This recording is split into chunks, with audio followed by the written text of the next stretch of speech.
Ini untuk orang-orang Kristen ya, khususnya untuk orang-orang Katolik atau yang semacam itu gitu ya. Coba Baraya itu bayangkan, mau bikin rumah ibadah tidak boleh, tidak diizinkan. Begini begitu alasannya, pokoknya mah tidak diizinkan. Ya udah, mereka juga beribadah di rumah masing-masing, di villa, di ruko dan sebagainya. Itu pun digerebek. Kalian tuh tidak aman kalau misalkan tinggal di Indonesia. Negara ini, pemerintahan ini tidak pernah bisa menjamin keselamatan dan keamanan Baraya semua. Di Indonesia itu kalau misalkan non-muslim, kalau mau beribadah tuh harus minta izin. Kalau mau berdoa tuh harus minta izin dulu. Dan kadang-kadang izinnya juga tidak dikasih gitu. Itu luar biasanya sebagai sebuah negara yang katanya Bhinneka Tunggal Ika yang menjamin kebebasan hak setiap orang gitu.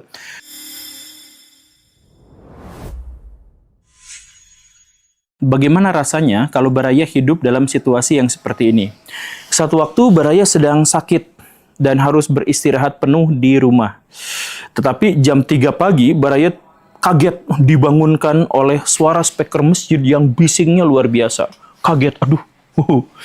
Tetapi karena Baraya merasa bahwa kalau komplain berarti Baraya yang berdosa, atau kalau komplain berarti Baraya yang justru malah menistakan ajaran agama, Baraya mencoba untuk mentolerir itu. Ya nggak apa-apa lah, kan ini adalah membangunkan orang untuk sholat, dan seterusnya dan seterusnya. Baraya mencoba untuk mencari alasan sedemikian rupa, sehingga Baraya tidak merasa bersalah atas perasaan terganggu itu. Oke, tetapi jam 9 pagi, masjidnya sudah berkoar-koar lagi, dengan suara kasidahan ibu-ibu dalam bentuk kaset. Tek tek dung dung dem, tek tek dung dung dem, tek tek dung dung dem. Dan setelah itu, itu ternyata sampai jam 11, setelah jam 11 itu solawatan lagi, solawatan kaset, sampai azan. Azannya kencengnya luar biasa, bisingnya luar biasa. Speakernya itu benar-benar mengantarkan suara yang tidak enak di telinga. Setelah itu qomat, dan setelah itu rehat sejenak, santai gitu ya. Tapi jam 2:30 mulai lagi, jeder lagi, solawatan lagi, azan lagi, iqomah lagi, kemudian hening lagi. Nanti jam 5 ada lagi kejadian seperti itu sampai jam 7:30 malam, dan udahlah selesai. Baraya pikir udah selesai semuanya, tetapi tidak, karena ada acara pengajian, yang pengajiannya juga itu membahas tentang hal-hal yang random, tetapi juga di speakernya keluar, dan akhirnya mengganggu Baraya juga. Baraya tidak bisa tidur, Baraya susah sekali untuk beristirahat, tapi Baraya tidak berani komplain terhadap hal itu. Saya mengira atau menduga Baraya pernah mengalami hal yang seperti itu. Tetapi kalau kita lacak, sebenarnya ada 75% orang di Indonesia yang mungkin mengalami hal itu. Nah, kenapa seperti itu? Karena menurut Pak Yusuf Kalla, Ketua Dewan Masjid Indonesia, 75% speaker masjid kita tuh jelek dan menghasilkan suara yang jelek. Ada yang bising doang tapi nggak kedengaran suaranya, ada yang bising tapi kresek-kresek dan sebagainya. Itu 75%. Sekarang Baraya bayangkan, Baraya hidup di sebuah wilayah yang ada lebih dari 1 juta masjid, kemudian 75% dari masjid itu suaranya gak enak didengar, suaranya jelek. Tapi di lain sisi, Baraya harus tetap menghormati, harus tetap mentolerir, dan harus tetap membiarkan, karena Baraya mengira dan merasa bahwa itu adalah tuntutan dari ajaran agama Islam. Ada nggak di antara Baraya yang merasakan hal yang seperti itu? Tapi sekali lagi, Baraya tuh gak berani dan gak bisa untuk komplain. Karena bukan hanya perasaan bersalah karena, jangan-jangan saya tidak taat. Tetapi memang ada contoh kasus yang cukup mengerikan bagi siapa yang berani-beraninya untuk komplain terhadap suara azan. Jadi cerita ini tuh pernah saya kemukakan juga di episode 98. Jadi ceritanya seperti ini. 22 Juli tahun 2016 ada seorang ibu-ibu warga lokal namanya Ibu Meliana. Dia itu sudah tinggal di sana berbaur lama dengan masyarakat, dan rumahnya kebetulan dekat dengan masjid. Dan dia tidak keberatan dengan rumahnya yang dekat dengan masjid, itu biasa-biasa aja gitu ya. Nah, tapi satu waktu masjid itu bikin sebuah kebijakan, suara speakernya itu diperkeras. Nah, si Ibu Meliana ini komplain, tapi dia ngomong ke tetangganya, dia sambil beli mie instan, ngomong ke warung depan tetangganya, ini kenapa ya suara masjid itu menjadi lebih kencang daripada biasanya, ini nggak bisa dikecilin lagi apa? Oke, gitu ya. Nah, si ibu warung itu apresiatif. Jadi dia ngomong sama Pak Ustadz. Pak Ustadz, ini ada yang komplain, suaranya kok jadi lebih kenceng. Nah, kemudian si Pak Ustadz itu mendatangi si Ibu Meliana. Nah, Ibu Meliana itu sebenarnya ngomongnya santun aja, tetapi di belakangnya itu ada kerabatnya yang ngomongnya itu lebih kasar. Pak, ini kami benar-benar terganggu, Pak. Ini bising, kami tuh gak bisa istirahat, Pak, di sini, Pak. Suaranya kenceng banget, Pak. Dengan nada yang sangat tinggi. Nah, komplain itu dampaknya apa? Pertama, rumah Ibu Meliana langsung dirusak massa. Kemudian yang kedua apa? Wihara tempat Ibu Meliana itu beribadah itu dibakar massa, dirusak habis-habisan. Kemudian yang ketiga apa? Keluar fatwa MUI bahwa Ibu Meliana melakukan tindakan penistaan ajaran agama Islam. Dan kemudian berikutnya apa? Ibu Meliana ditangkap dan diadili untuk menjalani hukuman 1,5 tahun atas nama penistaan ajaran agama Islam. Jadi yang merusak tempat ibadah itu nggak dianggap menistakan agama, tetapi yang komplain suara speaker itu yang dituntut menistakan ajaran agama Islam. Sekarang Baraya bisa cek dalam hati nurani Baraya, dalam pikiran Baraya yang paling sederhana, siapa sebenarnya yang sedang menistakan ajaran agama Islam?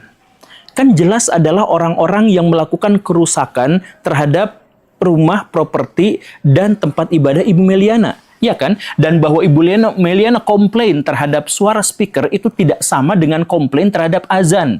Itu dua hal yang berbeda. Ibu Meliana sudah ada di sana lama sekali, mendengar suara azan juga sudah setiap hari, dan baik-baik saja. Ketika suara speakernya dikeraskan, Ibu Meliana kemudian komplain terhadap suaranya, bukan terhadap azannya. Tapi dia dianggap sebagai penistaan ajaran agama. Nah, makanya sejak saat itu, gak banyak orang yang berani komplain lagi terhadap suara azan. Dibiarkan aja, jadi suara mau sekencang apapun, sebising apapun dibiarkan saja. Karena pada waktu itu tuh zaman di mana Pak Habib Rizik tuh lagi kuat-kuatnya. Dan karena itu simbol Islam itu menjadi sangat-sangat ekstremis, sangat-sangat bertentangan dengan norma-norma keislaman pada dasarnya. Nah, saya menyuarakan itu kemarin dulu itu, dan tetap aja memang banyak pada waktu itu ulama-ulama kampung gitu ya, orang-orang itu yang langsung komplain dan menghujat saya gitu, gara-gara saya bawa tema itu gitu. Ini sih luar biasa, tapi akhirnya ya orang Islam dapat karmanya sendiri dalam tanda kutip ya. Jadi kalau Baraya mengecek sejak saat itu, sebenarnya rumah-rumah di dekat masjid itu jadi susah sekali untuk dijual, bahkan dengan harga yang dijatuhkan sekalipun. Kenapa seperti itu? Karena semakin banyak orang yang tidak mau tinggal di dekat masjid. Jadi kalau Baraya tinggal di dekat masjid, Baraya kebisingan setiap hari, tapi gak bisa komplain. Karena takut merasa bersalah secara konteks agama, dan kemudian Baraya juga takut dipersekusi, sampai akhirnya rumahnya dihancurkan dan kemudian dipenjara. Nah karena itu maka senyap saja. Satu-satunya kemungkinan adalah Baraya mau pindah rumah. Tapi pas pindah rumah gak ada juga yang mau menempati rumah itu. Karena semua orang juga tahu, di dekat masjid itu berarti bisingnya luar biasa. Nah, akhirnya apa? Karena tidak ada orang yang mau tinggal di dekat masjid, akhirnya kunjungan orang-orang ke masjid itu juga jauh lebih sedikit. Iya kan? Sekarang itu Baraya cek berbagai survei, berbagai laporan menyebutkan bahwa yang datang ke masjid itu menjadi semakin lama semakin sedikit, dan itu pun didominasi oleh kakek-kakek dan golongan tua renta gitu. Ya, begitu. Nah, ditambah lagi setelah itu apa? Karena masyarakat muslim itu tidak berani untuk komplain langsung, maka mereka membanjiri kolom komentar media-media sosial dengan tanggapan-tanggapan negatif terhadap ormas tertentu, ritual tertentu, dan masjidnya. Itu juga langsung ditanggapi negatif. Itu kan, itu yang terjadi. Jadi benar-benar penistaan sehingga ajaran agama Islam itu di mata orang jadi nista. Baraya lihat ini, rumah ini. Nah, bagus kan? Rumah ini itu dibuat, dirancang oleh seorang arsitek yang dulunya adalah muslim, tetapi dia kemudian sekarang keluar dari ajaran agama Islam dan menjadi ateis, dan sekarang dia menjadi pengembara agama gitu, nyari-nyari agama. Salah satu alasan di antara sekian alasan yang membuat dirinya murtad itu adalah bahwa dirinya pernah ada di sebuah rumah yang dikelilingi oleh 3 masjid yang suaranya itu bising luar biasa. Dan suara bising itu bukan hanya waktu azan dan iqomah, tetapi hampir berkelanjutan sepanjang hari. Dia komplain tapi malah dimarahin. Dan karena itulah dia berpikir, ini ajaran macam apa? Ini agama macam apa? Mengganggu hak-hak orang dianggap sebagai ibadah. Komplain terhadap masalah speaker dianggap sebagai penistaan agama. ini agama apa sih yang seperti ini? Ya akhirnya dia keluar dari agama. Sampai sekarang dia masih nyari-nyari agama mungkin, tapi dia nggak akan ngelirik lagi agama sebelumnya. Karena memang realitas pengalaman pribadinya menjadi seperti itu. Nah inilah dampak dari tidak beraninya orang-orang komplain terhadap speaker. Padahal harus kita garis bawahi ya Baraya. Pertama, kita tuh nggak komplain sama azannya. Kita komplain tuh pada speakernya. Kemudian yang kedua, kita tuh nggak komplain pada ritual agama Islam. Kita tuh komplain pada suara yang dikeluarkan masjid berkesinambungan sepanjang hari. Kenapa mereka tuh nggak berpikir bahwa, oh ya sudah kalau gitu kualitas speakernya diperbaiki. Oh kalau gitu suara speakernya diperhalus. Oh kalau gitu yang azannya harus menjadi lebih bagus. Oh kalau gitu yang kasidahan dan sebagainya cukup internal saja, speaker internal dan sebagainya. Tapi alih-alih menjadi seperti itu, banyak di antara mereka yang justru malah bertindak secara impulsif. Jadi marah-marah. Kan gitu. Dan bahkan ada orang yang mengatakan, ya kan tingkat kebisingan itu beda-beda setiap orang.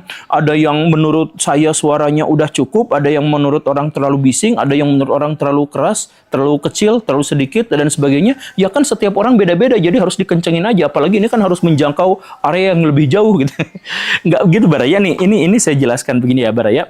Tingkat kebisingan kita sepakati bahwa itu memang tergantung orangnya. Toleransi telinga kita terhadap polusi suara itu juga harus kita pahami tidak merata di setiap orang. Tapi ada peraturan dari pemerintah. Beberapa kementerian ya, saya sebutkan satu-satu. Menurut Kementerian Lingkungan Hidup, khususnya yang tertera dalam peraturan nomor 48 tahun 1996, itu menyebutkan bahwa ambang batas suara disebut bising atau polusi suara itu adalah kalau di atas 55 desibel di siang hari dan di atas 45 desibel di malam hari. Itu menurut Lingkungan Hidup, Kementerian Lingkungan Hidup. Sedangkan menurut Kementerian Ketenagakerjaan, itu ambang batasnya yang sudah mengganggu dan merusak dan tidak boleh ada, itu adalah 85 desibel. Tidak boleh lebih dari 85 desibel. Nah, kenapa kalau menurut Lingkungan Hidup 55 desibel, sedangkan menurut Ketenagakerjaan 85 desibel? Karena ketenagakerjaan itu ngambilnya di situasi pabrik yang bising. Pabrik itu bising banget kan Baraya? Nah, tapi itu toleransinya yang sudah benar-benar tidak boleh itu adalah 85 desibel. Itu situasi pabrik. Nah, Kementerian Agama di Indonesia justru aneh mengeluarkan sebuah peraturan azan itu tidak boleh lebih dari 100 desibel. Menurut Lingkungan Hidup, menurut dokter itu 55, menurut Kementerian Ketenagakerjaan 85, ini menurut Kementerian Agama justru malah 100 desibel. Kan ini aneh. Aneh kan seperti itu, jadi kita memang bising gitu. Nah, tapi kenapa aneh seperti itu? Ternyata Kementerian Keagamaan juga nggak bener-bener aneh gitu. Jadi angka 100 desibel itu sebenarnya adalah kompromi karena banyak masjid yang justru lebih tinggi daripada itu. Makanya bikin peraturan 100 desibel itu ya karena banyak yang lebih tinggi dari itu, makanya harus dibatasi gitu. Jadi pembatasannya aja 100 desibel Baraya. Ini yang mengganggu itu gitu. Jadi sebenarnya speaker masjid di Indonesia itu sudah masuk ke dalam kategori polusi suara akut gitu. Pertama suaranya kenceng, kemudian suaranya tidak bagus, kemudian sporadis. Kalau misalkan azan itu beda-beda di satu kawasan, satu tempat dengan tempat yang lain itu. Jadi bersautan silih berganti dan akhirnya tidak menghasilkan suara yang merdu dan menyenangkan gitu. Dan harus kita garis bawahi, ini tuh adalah fenomena di negara-negara muslim yang miskin. Kalau Baraya menemukan di negara-negara miskin, di negara-negara Islam yang sudah maju dan mapan, ya gak ada fenomena seperti ini gitu. Kita tuh hanya menemukan fenomena seperti ini tuh di India, Pakistan, Bangladesh ya, yang kayak gitu gitu. Ya karakter yang begitu. Nah, tapi kalau misalkan kita datang ke negara si paling Arab gitu, si paling Wahabi, si paling Islami gitu. Kan ada ya orang-orang kita menyebut orang Arab itu si paling Wahabi, si paling Islami gitu misalkan menyebut situ ya. Di sana itu udah ada peraturannya dan peraturannya itu adalah bahwa suara speaker masjid itu gak boleh kenceng. Kalau suara maksimalnya adalah katakanlah suara maksimalnya 100, maka maksimal tuh sepertiga dari suara itu yang digunakan tuh. Itu ada aturannya seperti itu. Dan gak serampangan juga suara azan itu, suaranya itu hanya terdengar ketika azan dan kadang-kadang ketika iqomah. Ya seperti itu. Gak kayak di Indonesia yang suara kasidahan dimasukin, suara dangdut syariah dimasukin, anak-anak rebutan mic dimasukin, nggak seperti itu. Tetapi di sana itu lebih tertib gitu. Baraya juga datang ke Uni Emirat Arab misalkan, atau ke negara-negara yang lebih baik gitu. Ya Islamnya ya nggak seperti itu juga gitu. Oh, berarti ini aturannya hanya ada di Indonesia dan ini pasti nih. Ini pasti ini masjid-masjid NU yang kayak gini. Orang-orang NU emang kayak gitu. Benarkah? Nah, ternyata juga enggak, Baraya. Jadi mereka tuh sebenarnya nggak ada argumentasi sama sekali. Yang orang-orang yang mengeraskan suara masjid itu nggak ada argumentasi sama sekali. Bahkan yang NU, saya kan baca ini NU Online. NU Online itu bikin sebuah tulisan yang judulnya adalah hukum sholawatan pakai speaker keras. Bolehkah mengganggu tetangga? Nah, ternyata NU Online itu mengutip fatwa dari Majelis Ulama Mesir. Nah, fatwanya itu adalah sebagai berikut. Adapun apabila yang dimaksud pengeras suara di tempat umum atau tempat pemukiman warga yang terdapat rumah-rumah warga, tempat beristirahat dan tempat ketenangan, maka prinsip dasarnya adalah tidak diperbolehkan mengeraskan suara yang berakibat mencederai ketenangan dan ketentraman mereka, baik berupa zikir atau membaca Al-Quran atau yang lainnya. Sebab masyarakat butuh istirahat di kediaman mereka, kadang ada yang tidur, sakit, dan beribadah. Dan pada dasarnya syariah telah memerintahkan kita untuk berulas asih kepada sesama manusia.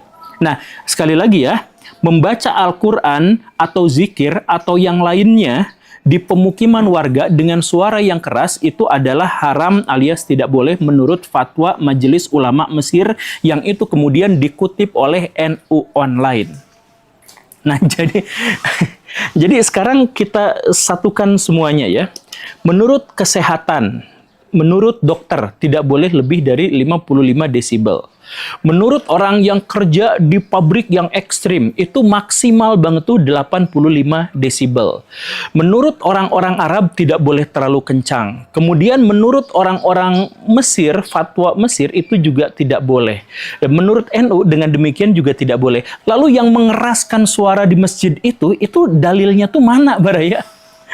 Gak ada. Oh, ini kan dakwah dari Islam. Dalam Islam pun nggak boleh, Baraya. Nih, ini saya kemukakan ya. Ini hadis Nabi. Hadis Nabi itu mengatakan bahwa kalau Baraya sholat atau Baraya baca Quran di dalam masjid atau Baraya zikir di dalam masjid, dikeraskan, itu makruh.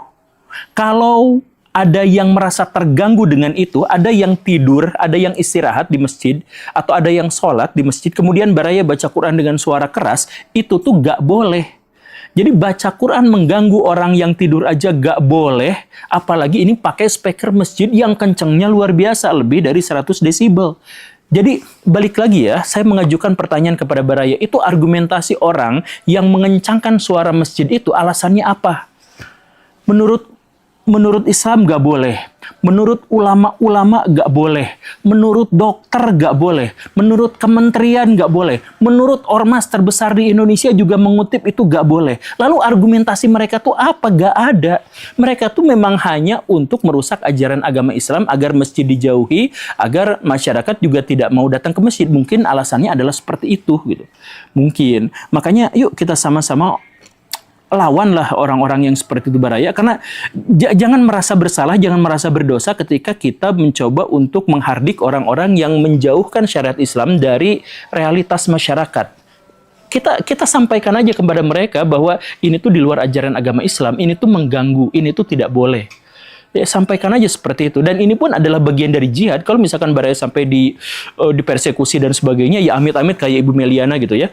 Tapi Baraya itu udah termasuk ke dalam kategori jihad gitu. Karena pada akhirnya Baraya sedang memperjuangkan agar Islam itu tidak dinistakan dan tidak dibenci. Gitu. Jadi gini Baraya, kalau memang mereka benar-benar beriman, maka mereka itu pasti akan mengikuti Quran dan Sunnah. Dan di dalam Quran dan Sunnah itu sudah jelas, tegas, pasti tidak boleh menghina sembahan ajaran agama lain. Itu tidak boleh.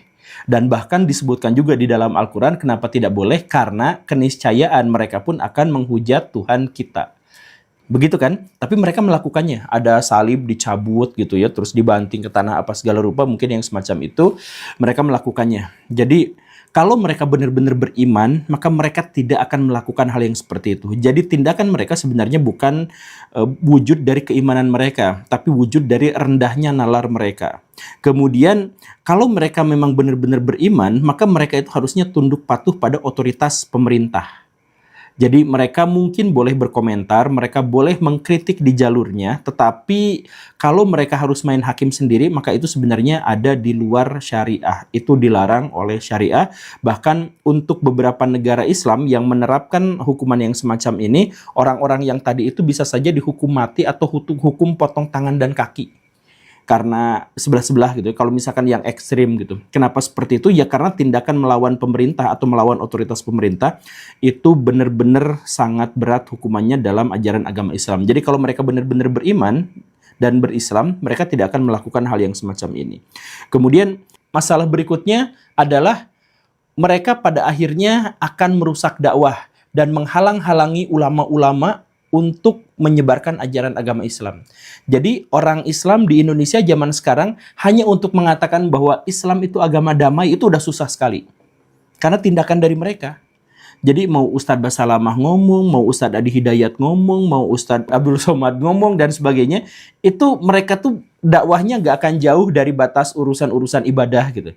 Kalau misalkan urusan ayo berbuat baik, ayo Islam itu indah dan sebagainya, mereka akan sangat kesulitan karena kata-kata mereka hanya mengatakan berkata-kata tapi dibantah oleh kenyataan, oleh tindakan bahwa Islam itu radikal, Islam itu kasar, begini dan begitu, intoleransi dan sebagainya. Kan begitu. Jadi dakwah Islam akhirnya menjadi sangat sulit untuk kita lakukan. Kemudian masalah berikutnya, kalau mereka memang benar-benar beriman, maka mereka itu pasti harus menjalankan syariat Islam. Dalam syariat Islam, kaum muslimin itu tidak boleh menyerang orang-orang non-muslim yang tidak menyerang kita. B aja. Bahkan boleh untuk saling berinteraksi, bahkan boleh saling bekerja sama pada hal-hal yang menjadi kemaslahatan bersama. Kan begitu. Nah, ini malah gak ada angin, gak ada hujan, tiba-tiba diserang. Ini pelanggaran besar. Kan kata Nabi, untuk orang-orang yang suka menyerang orang-orang non-muslim yang tidak melakukan perlawanan pada muslim, itu sebenarnya adalah orang-orang yang tidak akan pernah bertemu dengan Nabi di akhirat nanti. Itu jauh sekali. Jadi mereka mau udah bernalar rendah, tidak beriman juga, atau imannya sangat-sangat lemah. Mereka hanya beriman pada provokator-provokator yang menjadi perusuh dalam hal ini. Itu komen saya yang ketiga. Komen saya yang keempat itu saya arahkan untuk Pak KDM, Bapak Aing. Ya, saya sebenarnya termasuk orang yang sangat-sangat senang dengan kepemimpinan beliau, Pak KDM, di Jawa Barat, karena gercep gitu ya, dan langsung datang ke lokasi gitu ya, nggak cuma di kantor nelpon, nggak kayak gitu, tapi memang orangnya kesana kesini gitu ya, langsung meninjau rakyatnya dengan sebaik-baiknya. Saya sebenarnya setuju dengan itu, tetapi saya mohon Pak KDM, saya kritik dalam hal ini, jangan membiasakan diri untuk ngasih duit pribadi kepada korban kerusuhan atau kepada orang yang dalam hal ini menjadi korban intimidasi. Please, jangankan kemarin itu Pak KDM ngasih uang 100 juta dari kantongnya sendiri. Itu saya harap jangan seperti itu. Karena apa? Karena kerukunan antar umat beragama itu tanggung jawab dari negara. Kemudian hak untuk beribadah, hak untuk beragama itu dijamin oleh negara. Jadi kalau negara gagal untuk melindungi orang-orang beribadah, maka itu adalah tanggungan negara. Maka yang harus ngasih duit 100 juta itu dalam tanda kutip, itu seharusnya adalah negara, bukan individu. Kalau misalkan Pak KDM mau ngasih 100 juta, kasihlah itu dari uang provinsi, bukan uang pribadi. Karena di sini masalah duit tuh masalah yang bermasalah, Baraya. Jadi maksudnya gini, kalau misalkan KDM ngambil 100 juta untuk uang pribadinya, itu disebut korupsi kan. Tapi bagaimana kalau sebaliknya? Dia ngasih ke orang lain dari uang pribadinya, tapi itu bawa jabatan. Nah, ini kan sebenarnya juga riskan ya dalam hal ini. Ini bisa aja disebut sebagai pencitraan, ini bisa aja disebut sebagai politik uang untuk masa depan gitu ya, tabungan untuk menggait simpati dan sebagainya. Saya sih dalam hal ini kurang setuju dengan itu. Jadi biarkan uang yang dipakai itu adalah uang negara. Nah, nanti negara berkewajiban untuk menghukum para pelaku sambil memaksa mereka untuk bayar ganti rugi. Jadi negara dulu yang bayar, kemudian negara itu melalui pemerintah itu tarik duit dari orang-orang yang bapak-bapak miskin yang tadi itu, yang nggak ada kerjaan. Nah itu bapak-bapak itu ambilin, kan 8 orang katanya tersangkanya ya. Nah itu 100 juta bagi aja 8 buat mereka gitu. Jadi 12 juta ewang katakanlah. Nah itu komen saya tanpa mengurangi rasa hormat saya kepada Pak KDM. Kemudian komen saya yang kelima ini terhadap MUI. Nah, MUI itu dari dulu sampai sekarang, mereka itu tidak pernah minta maaf. Sepanjang sejarah mereka hanya pernah minta maaf sekali kepada Presiden Jokowi. Itu saja. Gak pernah kepada yang lain. Bahkan mereka itu cenderung untuk menuntut orang lain minta maaf. Ke Raffi Ahmad pernah menuntut minta maaf. Ke Ahmad Dhani pernah menuntut minta maaf. Ke sana sini nyerang. Kemudian misalkan ada bismillah makan babi, mereka langsung laporkan. Ada orang yang bikin simulasi AI di neraka, mereka langsung. Tapi terhadap masalah-masalah penistaan terhadap agama Islam, mereka tuh bungkam sama sekali. Dalam hal ini mereka ngomong, tapi juga tidak minta maaf. Mereka hanya bilang masyarakat hendaknya jangan terprovokasi sama hal-hal yang seperti itu. Segitu doang. Padahal apa? MUI itu salah satu tugas dan tanggung jawab mereka itu adalah membimbing masyarakat muslim untuk menciptakan perdamaian sesuai dengan Pancasila. Itu tujuan mereka. Ada dalam ADART mereka. Jadi ketika ada masyarakat muslim yang melakukan kesalahan, maka mereka bertanggung jawab atas hal itu. Jadi, kalau mereka sudah kadung melakukan kerusuhan, ya MUI minta maaf. Maaf karena kami gagal untuk membimbing masyarakat yang ada di sini. Harusnya begitu. Tetapi MUI tidak pernah minta maaf. Mereka ya ngeluarin komentar, tapi komentarnya sama sekali tidak ada kaitannya dengan permohonan maaf.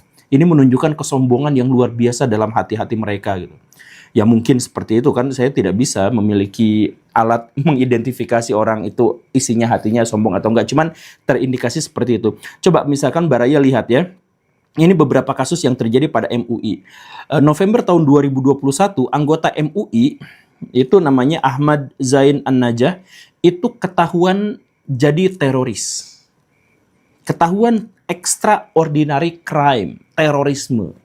Tapi apa yang dikatakan oleh MUI, mereka mengeluarkan 8 pernyataan, diantaranya adalah masyarakat tolong jangan terprovokasi sama orang-orang yang nanti akan ngejelek-jelekin MUI, tahan diri, sabar, itu poin ke-8 kalau nggak salah. Kemudian mereka juga cuci tangan, bahwa apa yang dilakukan oleh Pak Ahmad ini, walaupun dia anggota MUI, tapi melakukannya sebagai pribadi. Jadi jangan kaitkan dengan MUI. Itu pernyataan-pernyataan dia.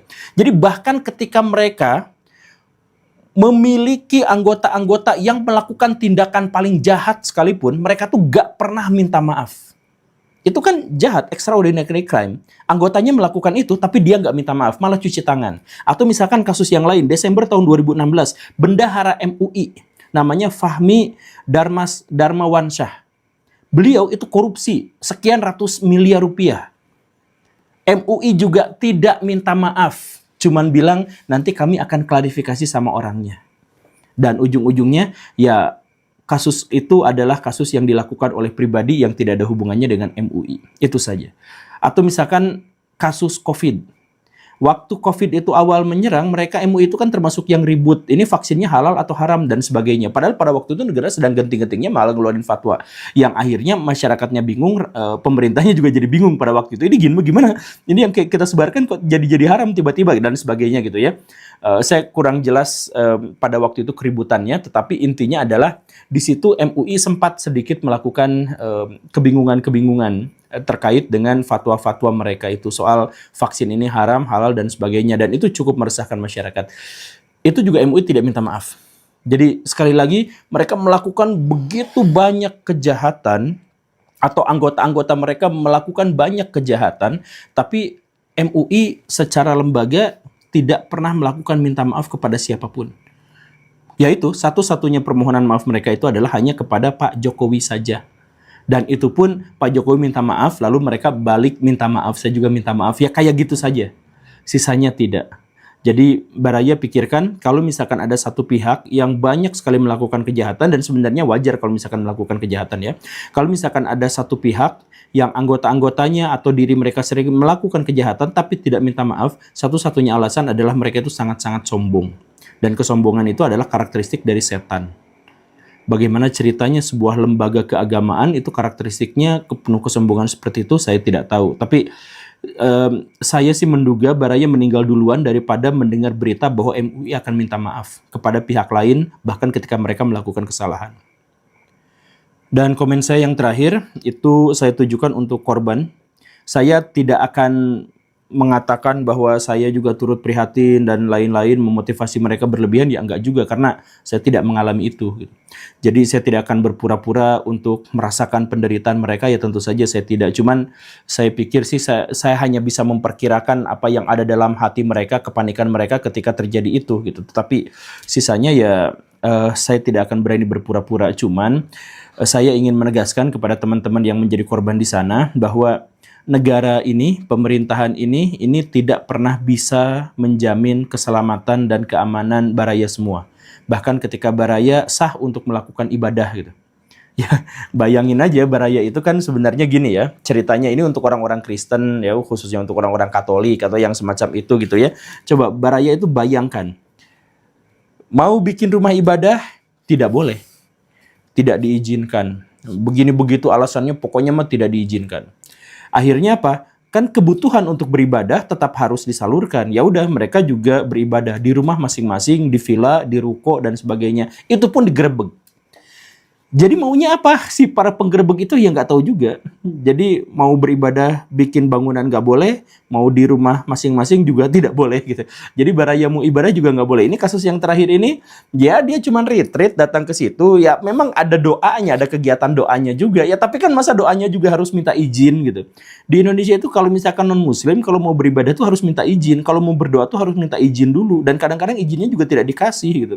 Itu luar biasanya sebagai sebuah negara yang katanya Bhinneka Tunggal Ika yang menjamin kebebasan hak setiap orang gitu untuk beragama dan menjalankan ibadahnya masing-masing. Nah, karena itu buat korban-korban itu, kalau misalkan baraya mau keluar dari Indonesia pun, ya saya jelaskan karena Indonesia sebagai sebuah negara dan pemerintahan kita yang menyelenggarakan negara itu memang tidak menjamin orang-orang non-muslim untuk bisa hidup tenang di Indonesia. Harus dijelaskan faktanya seperti itu. Gereja mau bangun diruntuhkan, di demo yang sudah jadi juga diruntuhkan, itu adalah hal yang lumrah di Indonesia. Yang viral ada, yang tidak viral juga banyak yang seperti itu. Jadi baraya semua itu tidak aman ada di Indonesia ya. Jadi kalau misalkan mau keluar negeri, ya nggak tahu juga sih. Saya emang nggak akan memprovokasi baraya keluar negeri. Saya cuma bilang bahwa Indonesia nggak aman buat baraya. Cuman kalau misalkan mau keluar negeri, yang rugi itu sebenarnya adalah orang-orang Islam. Jadi kalau misalkan orang Kristen, orang Konghucu, orang Buddha gitu ya, orang Hindu itu keluar dari Indonesia, maka yang rugi itu adalah kaum muslimin. Kenapa? Karena Chinese yang non-muslim aja itu menguasai ekonomi Indonesia itu sekitar 55-60%. Kalau misalkan di totalnya, orang-orang Islam di Indonesia menguasai ekonomi itu hanya 15%. 85%-nya dipegang sama orang-orang non-muslim. Jadi kalau orang non-muslim semuanya hijrah, eksodus, keluaran ke tanah Kanaan misalkan gitu ya. Maka ekonomi di Indonesia amblas hanya menjadi sisa tinggal 15%. Jadi Indonesia sekarang yang terpuruk aja, yang cari kerja susah, yang perusahaan pada bangkrut, yang semacam itu aja tuh 85%-nya ditopang oleh orang-orang non-muslim. Kalau misalkan mereka semuanya pergi beserta semua asetnya, maka ya kerugian besar buat 85% orang di Indonesia yang muslim. Mereka sendiri yang akan rugi. Mereka biasanya kan nyari-nyari THR itu kan pasti ke bos-bos Cina yang non-muslim itu, kan begitu. Itu orang-orang paling kaya di Indonesia yang menggerakkan ekonomi Indonesia, yang pajaknya dipakai sama orang Indonesia itu juga kan orang non-muslim kebanyakan, gitu kan. Nah, anggaplah bahwa 85% ekonomi Indonesia itu pindah ke luar negeri gitu. Dan kita hanya kebagian 15%-nya saja. Paling-paling yang dilakukan oleh kaum muslimin, oleh bapak-bapak Sukabumi itu, maka di minggu pertama mereka akan demo. Kami tidak butuh Kristen karena rezeki kami itu ditanggung oleh Allah Subhanahu wa taala, Allahu Akbar dan sebagainya. Tapi sebulan kemudian setelah itu mereka akan mengatakan, susah amat ya hidup kayak gini, sambil ngerokok di pos ronda. Aduh, gimana ya besok susah makan. Lalu yang mereka lakukan adalah ngemis di YouTube, minta-minta kepada orang, lihat Al-Quran kami sudah rusak sampulnya, tolong sedekah kepada kami. Atau misalkan Anda punya hutang, silahkan sedekah sama kami, insya Allah kami akan doakan para tahfidz Quran agar Anda, ya biasanya seperti itu. Yang di YouTube itu kan seperti itu biasanya. Nah, jadi ya sekali lagi saya tidak akan memprovokasi orang-orang non-muslim untuk keluar dari Indonesia, tapi saya hanya mengatakan bahwa secara faktual data statistik juga memperlihatkan bahwa kalian tuh tidak aman kalau misalkan tinggal di Indonesia, kecuali ngaku jadi mu'alaf. 3 April 2026, orang-orang Kristen yang sedang beribadah di Tangerang tiba-tiba digeruduk oleh massa dan Satpol PP. Mereka, orang-orang yang menggeruduk itu merasa bahwa mereka itu sakit hati, mereka itu terluka, mereka itu kepanasan ketika ada orang lain dari agama lain beribadah di tempat di kampung halaman mereka. Karena mereka merasa terusik, kepanasan dan sakit hati, maka mereka memutuskan untuk menggeruduk tempat ibadah itu yang dipenuhi oleh jemaat yang sedang berdoa. Apa alasannya? Salah satu alasan paling klasik yang menyakitkan itu adalah bahwa tempat ibadah itu katanya tanpa izin, dan karena itu semua orang yang melakukan aktivitas berdoa di sana itu juga tidak boleh melaksanakan karena tidak ada izinnya. Ini kemudian yang lebih lucunya lagi adalah bahwa orang-orang yang melabrak itu kemudian mengatakan jangan dibesar-besarkan, demi toleransi, demi kerukunan mohon jangan dibesar-besarkan karena acara ini sebenarnya memang sejak awal sudah salah. Jadi kalau kita menggeruduk itu clear sudah ya, kami kepanasan, kami terprovokasi, kami merasa dibohongin kalau ada orang agama lain beribadah di tempat kami. Jadi imannya tuh setipis itu. Jadi kalau ada orang yang beribadah di tempatnya sendiri, tetapi di lingkungan rumah, maka mereka itu akan kepanasan. Nah, kemudian mereka mengatasnamakan toleransi, kerukunan, dan karena itu tidak berizin. Dan mereka minta untuk tidak dibesar-besarkan kasus ini. Ini bukannya tidak harus dibesar-besarkan, tetapi ini memang sudah besar, Baraya. Jadi kalau Baraya melihat statistik, sejak zaman reformasi sampai zaman sekarang, ada lebih dari 1.000 gereja yang dibakar atau dihancurkan atau disegel atau tidak diizinkan atau diblok sama sekali untuk tidak boleh menjalankan ritual di sana. Lebih dari 1.000, Baraya. Kenapa? Ya alasannya macam-macam, tapi salah satu alasannya itu adalah demi menjaga kerukunan. Jadi kita hanya boleh rukun kalau misalkan umat agama lain itu tidak boleh ibadah di sini, kalau mungkin tidak ada di kampung ini. Jadi semuanya itu harus homogen. Kan masyarakat Indonesia itu adalah masyarakat yang sejak awal multikultural. Masyarakat Indonesia sejak awal itu adalah masyarakat yang etnisnya beda, bahasanya beda, kepercayaannya beda. Lalu kenapa ada sekelompok orang yang mengatasnamakan orang Islam dan mengatasnamakan orang Indonesia, kemudian melanggar itu semua dengan mengatakan kami kepanasan kalau ada orang beragama lain beribadah di situ. Dan kalau urusannya adalah urusan izin, itu bukan hanya gereja, Baraya. Mayoritas masjid di Indonesia itu tanpa izin. Izinnya nggak selesai. Kenapa? Karena tempat ibadah itu ya ditolerir saja kalau izinnya belum selesai karena izinnya panjang. Jadi yang bermasalah di sini itu adalah birokrasi negara Indonesia yang perizinannya itu begitu ribet. Coba silakan Baraya cek kelurahan, Baraya silakan cek kecamatan, masjid Baraya itu terdaftar atau enggak, punya IMB-nya atau enggak. Sedikit sekali yang memilikinya. Masjid yang izin dari atas sampai bawahnya itu sudah selesai semuanya, itu minoritas. Nah, apakah masjid-masjid yang tidak izin yang menjadi mayoritas itu ketika sholat maghrib harus digerebek? Apakah ketika orang lagi sholat Jumat itu juga harus dihancurkan? Apakah masjid-masjid itu tidak boleh mengumandangkan azan hanya gara-gara tidak ada izin? Kan nggak seperti itu konsepnya, Baraya. Dan kalau misalkan ngomongin soal izin lagi, itu bukan hanya masjid, pesantren.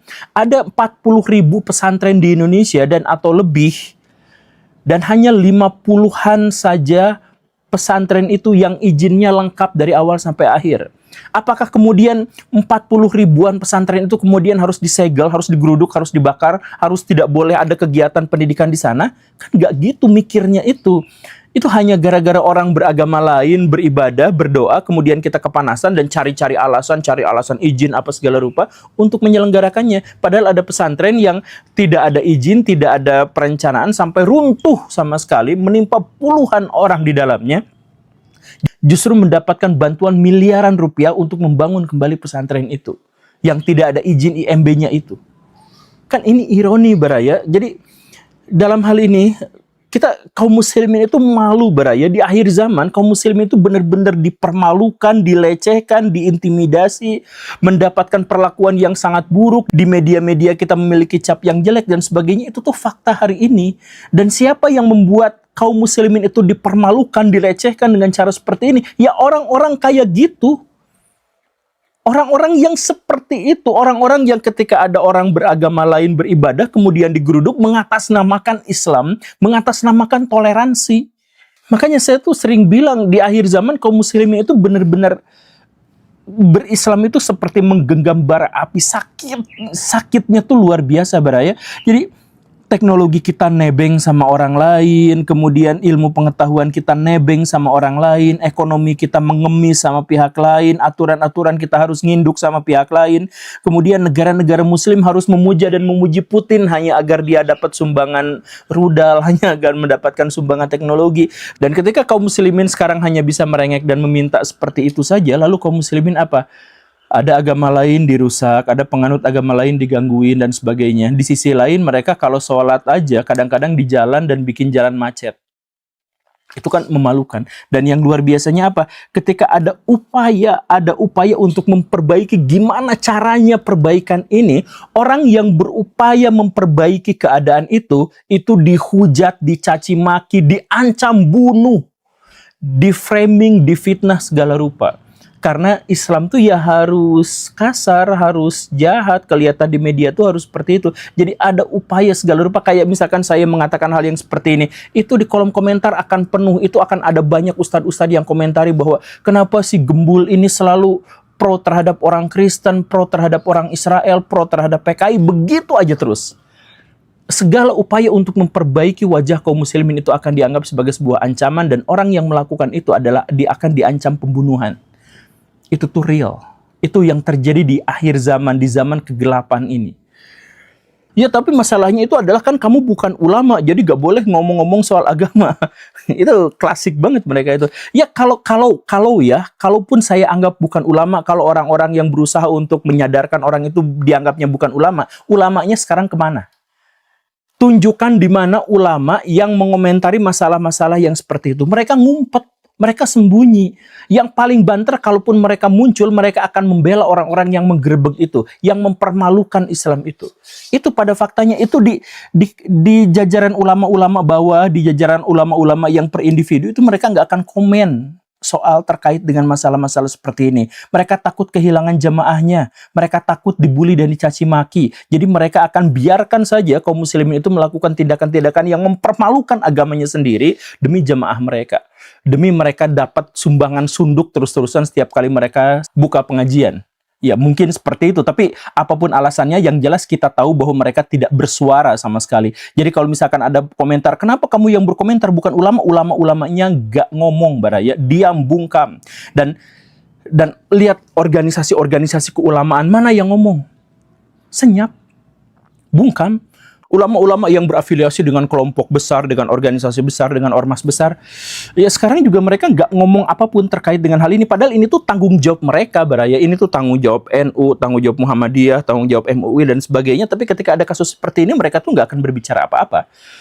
Ya paling redakan emosi ya, jangan ribut ya, paling sejauh itu saja. Ini kan pembinaan tuh sebenarnya adalah urusan mereka, kan mereka ngakunya ulama, mereka ngakunya ormas ulama gitu kan, harusnya seperti, tapi kan ya kita nggak ngelihat aksinya seperti apa. Dan setelah diselidiki ternyata organisasi-organisasi itu lagi pecah belah rebutan tambang. Ternyata organisasi-organisasi itu lagi pecah belah, saling hujat satu sama lain antar pengurus gara-gara rebutan kuota haji, karena mereka itu sedang rebutan bisnis travel umroh, karena mereka itu sedang sibuk-sibuknya jualan air liur Nabi dan sebagainya. Nah, ulama-ulama yang ada tuh yang seperti itu yang sekarang tuh. Makanya kalau misalkan ditagih, ini pembinaan jemaah di mana? Ini apa di mana? Ya enggak.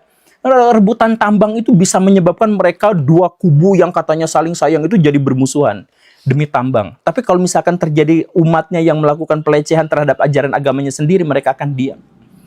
Ya, karena mereka diam ya apa boleh buat, walaupun bosan saya ngomong lagi kayak gini gitu.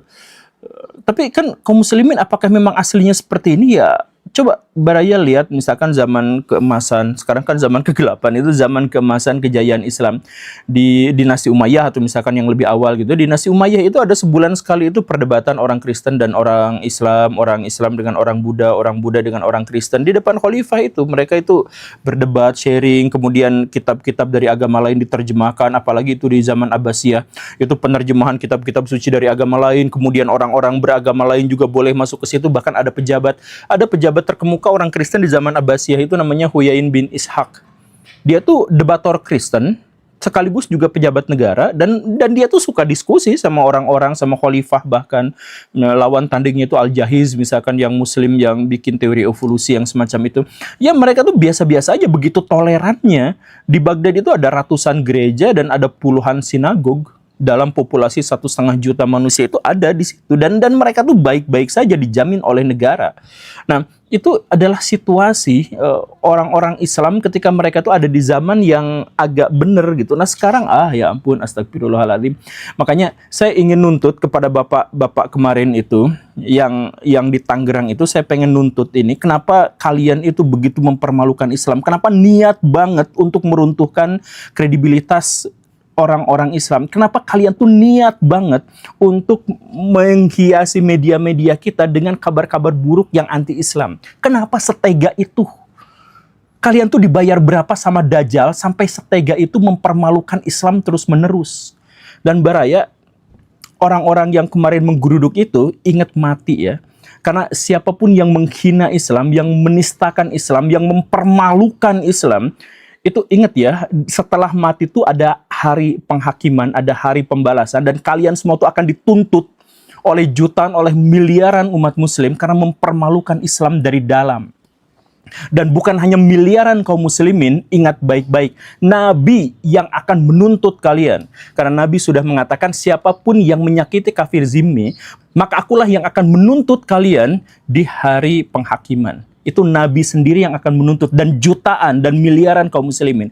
Jadi silahkan kumpulin pahala sebesar-besarnya buat modal, karena mungkin nanti akan ada penggerusan pahala besar-besaran karena tuntutan yang luar biasa ini. Tuntutan langsung dari Nabi.